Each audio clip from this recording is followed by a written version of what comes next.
Celui qui est capable de prononcer sur le monde la prière d'action de grâce peut aussi, à présent, faire usage de ce monde, sans se laisser tenter par lui et sans périr par lui. Saint Paul appelle cela user du monde sans en user. 1 Corinthiens 7, 31. Car dans la prière, on peut jauger exactement la valeur de la création, don et reflet de Dieu, offrande de l'homme. Tout y fleurit en action de grâce qui ne fléchit jamais.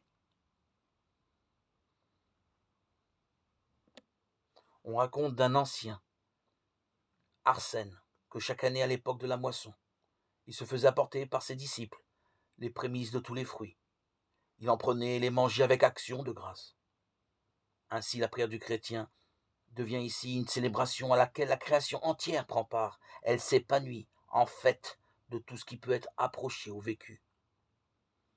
Nous voici ramenés à ce sacerdoce de la prière dont nous avons déjà parlé.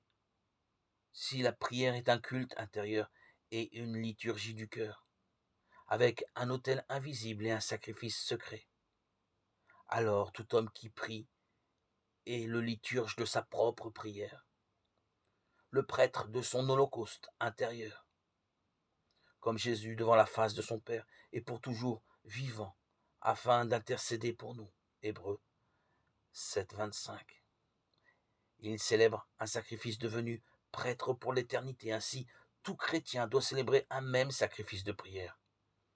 Par lui, offrons à Dieu en tout temps le sacrifice de louange, le fruit de nos lèvres, qui confesse son nom. Hébreux 13, 15.